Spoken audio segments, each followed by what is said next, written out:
पछतावा दिल छू लेने वाली कहानी। पत्नी तो दूसरी आ जाएगी पर माँ दूसरी नहीं आएगी। आज बेटी घर आई हुई थी। घर में अच्छी खासी चहल पहल थी। बाहर पूरा परिवार एक साथ बैठकर खिलखिला रहा था। हंसी ठहाकों की गूंज अंदर कमरे तक सुनाई दे रही थी।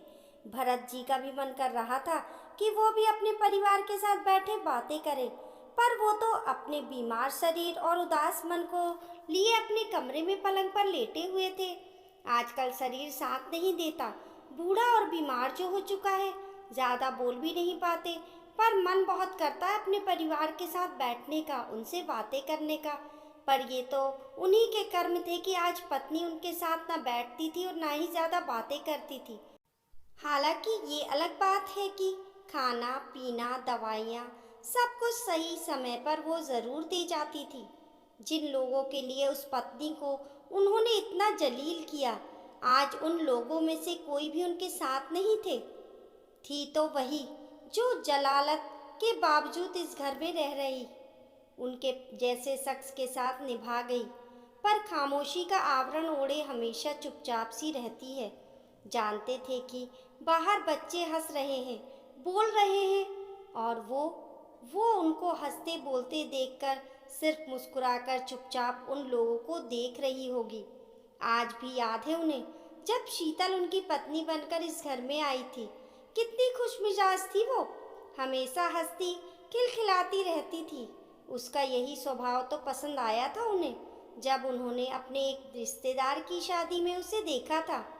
बस एक नज़र में ही उनकी बेबाक हंसी उनके दिल को भा गई थी और इसलिए उन्होंने शादी के लिए हाँ कर दी। पर ये नहीं पता था कि इसी हंसी के वो दुश्मन हो जाएंगे।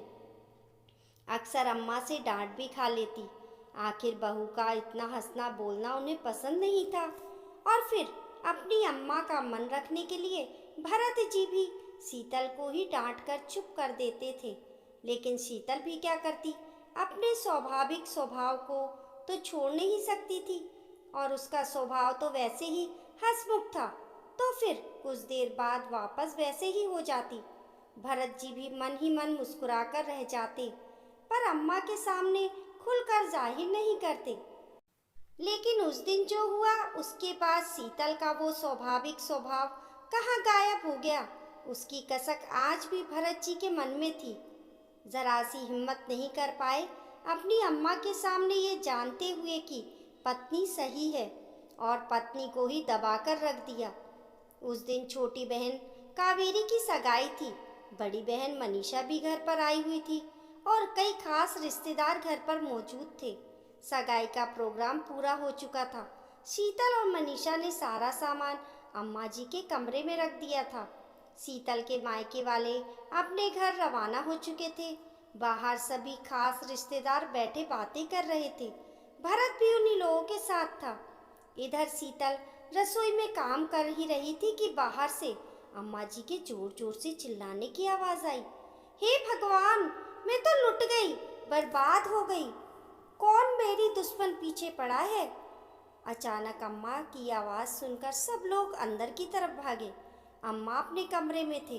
भरत ने आकर अम्मा से पूछा, क्या हुआ अम्मा, इस तरह रो क्यों रही हो, क्या हो गया? पर अम्मा तो जोर जोर से छाती पीट पीट कर दहाड़े मार के रो रही थी। चुप होने का नाम ही नहीं ले रही थी। अरे बताओ तो सही, हुआ क्या है? रोना बंद करोगी तो हमें पता चलेगा ना, पीछे से मामा जी ने भी कहा। मामा जी की बात सुनकर अम्मा रोते हुए बोली, अरे कावेरी के ससुराल से आए हुए गहने कहाँ हैं? मिल नहीं रहे, जरूर चोरी हो गए होंगे। हे भगवान, मैं इसके ससुराल वालों को क्या जवाब दूंगी? मैं तो बर्बाद हो गई, अम्मा रोती रोती बोली। अम्मा के बोलते ही अजीब सी खामोशी घर में छा गई। अरे ध्यान से देख, इन्हीं सामान में रखा होगा। मामा जी दोबारा बोले, भैया पूरा सामान ऊपर नीचे करके देख चुकी हूँ, पर गहने नहीं हैं, जरूर चोरी हुए होंगे। अरे शुभ शुभ बोल, एक बार हमें देखने दे। अम्मा को परे हटाकर मामा जी खुद सामान चेक करने लगे, लेकिन उसमें गहने नहीं थे।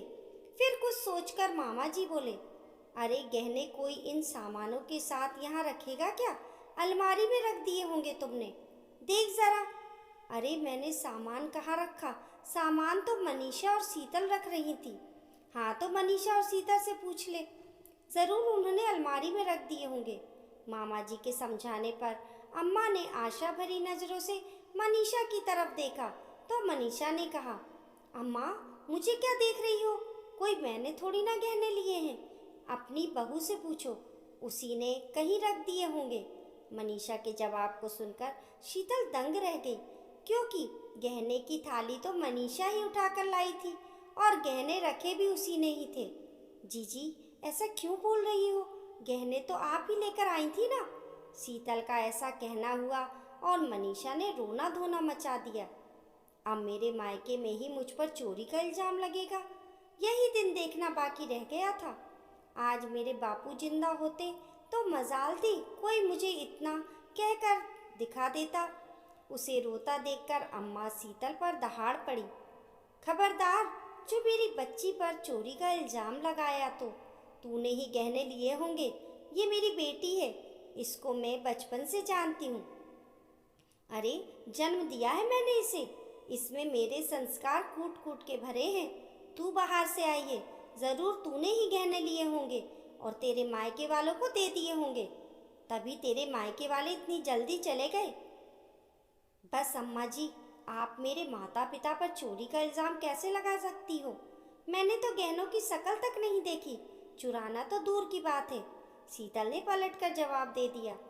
बस फिर क्या था, मनीषा और अम्मा दोनों ही शीतल पर चढ़ पड़ी, लेकिन इस बार शीतल भी बराबर जवाब दे रही थी। आखिर उस पर चोरी का इल्ज़ाम लगा था, कोई छोटी मोटी बात थोड़ी ना थी। घर में इतना हंगामा होते देखकर मामा जी ने पीछ बचाव किया, लेकिन मनीषा और अम्मा तो चुप होने का नाम ही नहीं ले रही थी। सच सच बता, गहने कहाँ पर है? अगर तू नहीं बोलेगी तो तेरे माँ बाप से जाकर गहने लेंगे हम, और वही सबके सामने उनकी इज्जत की मटिया मेल करेंगे। अम्मा जी, मेरे माँ बाप इज्जतदार लोग हैं, कोई चोर उचक्के नहीं जो आपके घर पर बुलावे पर आएंगे और सामान चोरी करके ले जाएंगे। शीतल ने थोड़ी तेज आवाज में कहा। बस शीतल, तुम मेरी अम्मा से किस तरह से बात कर रही हो? याद रखो, तुम इस घर की बहू हो, अपनी आवाज़ को नीचे रखकर बोलो। और अगर गहने लिए भी हैं तो दे दो, कोई तुमसे कुछ नहीं कहेगा। अचानक भरत शीतल पर बिगड़ गया। भरत के इस जवाब से शीतल हक्की बक्की रह गई। मतलब भरत भी उस पर ही इल्जाम लगा रहा था। एक लड़की जो ससुराल को अपना घर मान लेती है, आज वहाँ शीतल बिल्कुल अकेली खड़ी थी, पति तक साथ नहीं था। भरत के जवाब के बाद शीतल की नज़र मनीषा से टकराई तो वो मंद मंद मन में मुस्कुरा रही थी। इससे बड़ी जीत और क्या हो सकती थी। लेकिन तब तक मनीषा का 9 साल का बेटा अपने हाथ में एक कपड़े की छोटी सी पोटली लेकर आया और सबके सामने ही बोला, माँ, ये अपना सामान नहीं है, किसी ने गलती से अपने सामान में रख दिया। उसे देखते ही मनीषा के चेहरे पर पसीने की बूंदें चमकने लगी। उसके चेहरे पर डर देखकर मामा जी ने वो पोटली उस बच्चे के हाथों से अपने हाथों में ले ली और उस पोटली को खोल कर देखा तो सब भौचक्के रह गए। उसमें कावेरी के ससुराल से आए हुए गहने थे। सबने हैरानी से मनीषा की तरफ देखा, पर वो तो बेशर्मों की तरह अपने बेटे का हाथ पकड़कर दूसरे कमरे में चली गई, जैसे कुछ हुआ ही ना हो। रिश्तेदार मुंह पर हाथ रखकर दबी जुबान से बातें करने लगे। तभी अम्मा जी बोली, अरे वो भूल गई होगी रखकर, इसमें यूं जवान जवाकर बात करने की क्या ज़रूरत है। और फिर शीतल से बोली, बेटी है वो मेरी, उसने गहने चुराए नहीं थे बल्कि संभाल कर रखे थे अपने पास। उसकी बराबरी की तो सोचना भी मत, पर तूने यहाँ जो इस तरह से सबके सामने चिल्ला चिल्ला कर मुझसे बात की है ना, उसकी माफ़ी मांग मुझसे। अम्मा की बात सुनकर शीतल की आंखों में आंसू आ गए। भला कोई औरत ऐसी निर्दयी कैसे हो सकती है। उसने आशा भरी नज़रों से भरत की तरफ देखा, लेकिन भरत तो नज़रें झुकाए चुपचाप खड़ा था। ये देखकर वो रोती हुई अपने कमरे में चली गई। लेकिन जब इतना हंगामा हो ही गया तो रिश्तेदार भी धीरे धीरे कर कर वहाँ से रवाना हो गए। यहाँ तक कि मनीषा ने भी देर नहीं लगाई वहाँ से रवाना होने में। अब घर में अम्मा, कावेरी, भरत, मामा जी, बुआ जी और शीतल ही बचे थे। लेकिन अम्मा तो अब अनशन पर बैठ गईं कि जब तक बहू माफ़ी नहीं मांगेगी तब तक मैं पानी की एक बूंद नहीं पीऊंगी। आखिर उसने इतने रिश्तेदारों के सामने मुझसे ऊंची आवाज़ में बात की तो की कैसे? सबके सामने मेरी बेइज्जती कर दी। आखिर भरत ने समझाया, अम्मा जो बात हो गई अब उसे छोड़ भी दो। आप पानी पी लो, आपकी तबीयत बिगड़ जाएगी। अरे ऐसे कैसे छोड़ दूँ? तेरी पत्नी ने इतने लोगों के सामने मेरी बेइज्जती की है, माफ़ी तो उसे मांगनी ही पड़ेगी। अम्मा अपनी ही ऐंठ में बोली। पर अम्मा, मनीषा जीजी ने भी तो गलती की थी, आखिर शीतल की क्या गलती? अरे वाह, आज तो बीवी के लिए तू अपनी बहन को गलत बता रहा है। अरे वो गहने रखकर भूल गई होगी। भला कौन बेटी अपने घर में चोरी करती है? लेकिन बहू, बहू को तो इज्जत को ढककर रखना चाहिए था। वो भी सबके सामने बेशर्मों की तरह लड़ पड़ी मुझसे। अब तू उसका साथ दे रहा है। इससे तो मैं मर जाती तो ज्यादा अच्छा था। पर याद रख, पत्नी तो फिर भी तुझे दोबारा मिल जाएगी, माँ नहीं मिलेगी दोबारा। अम्मा आंसू बहाते हुए बोली। आखिर अपनी माँ को रोता देखकर भरत वहाँ से उठा और सीधे शीतल के पास कमरे में पहुँच गया और जाकर बोला, शीतल, क्या ऐंठ में बैठी हुई हो तुम? जाकर अम्मा से माफ़ी मांग लो ना। देखा, उन्होंने पानी की बूंद तक नहीं पी है, कहीं उनकी तबीयत खराब ना हो जाए। तो इसकी जिम्मेदारी मेरी है क्या? मैं क्यों माफ़ी मांगू? चोरी तुम्हारी बहन ने की थी, मैंने थोड़ी ना की थी। मेरे माँ बाप को ताने भी वो लोग मार रहे थे, इल्ज़ाम भी मुझ पर वो लोग लगा रहे थे, और माफ़ी मैं ही मांगू? तुम्हारी अम्मा पानी नहीं पी रही हैं तो उसमें मैं कुछ नहीं कर सकती। आखिर उनके गलत के लिए मैं क्यों माफ़ी मांगू? शीतल समझो तो, देखो पत्नी तो मुझे और मिल जाएंगी, लेकिन माँ तो एक ही है मेरे पास, वो दोबारा नहीं मिलेगी। तुम्हारी एक माफ़ी से उन्हें खुशी मिलती है तो माफ़ी मांग लो ना। भरत ने अपनी आवाज़ ऊंची करते हुए कहा। उसके इस जवाब से शीतल के अंदर कुछ दरक सा आ गया। पत्नी और मिल जाएगी पर माँ दूसरी नहीं मिलेगी, तो पत्नी फिर हाथ थामकर इस घर में लाई क्यों गई? इस घर में मेरी जगह कहाँ है? सोच सोचकर शीतल का रोना छूट गया। पर माता पिता को दुख ना हो, उन तक ये बात ना पहुँचे, इसलिए आंसुओं का घूंट पीकर मामा जी और बुआ जी के सामने उसने अम्मा से आखिर पैर छूकर माफ़ी मांग ली, जिससे अम्मा के झूठे स्वाभिमान को बहुत तसल्ली मिली। लेकिन शीतल के स्वाभिमान के टुकड़े टुकड़े हो गए। लेकिन वो आखिरी दिन था जब शीतल को इतना बोलते हुए देखा था। उसके बाद तो वो बिल्कुल खामोश हो गई। अब ना वो ज़्यादा किसी से बोलती थी और ना ही खिलखिलाती थी। हाँ, और हूँ में जवाब देकर अपने काम से काम रखती थी। ना किसी से लेना, ना किसी को देना। जिसने जो काम कह दिया चुपचाप कर लेना, और फिर एक तरफ चुपचाप बैठ जाती। सोचते सोचते भरत जी की आंखों में आंसू आ गए। तभी शीतल अंदर कमरे में आई। हाथ में पानी का गिलास था। वहीं पास वाली ड्रॉर में से दवाई निकाली और भरत जी को देते हुए हाथ आगे बढ़ा दिया। लेकिन भरत जी ने हाथ में दवाई लेने की जगह अपने दोनों हाथ जोड़ दिए और अपनी कपकपाती आवाज़ में कहा, शीतल, अब तो माफ़ कर दो ना मुझको।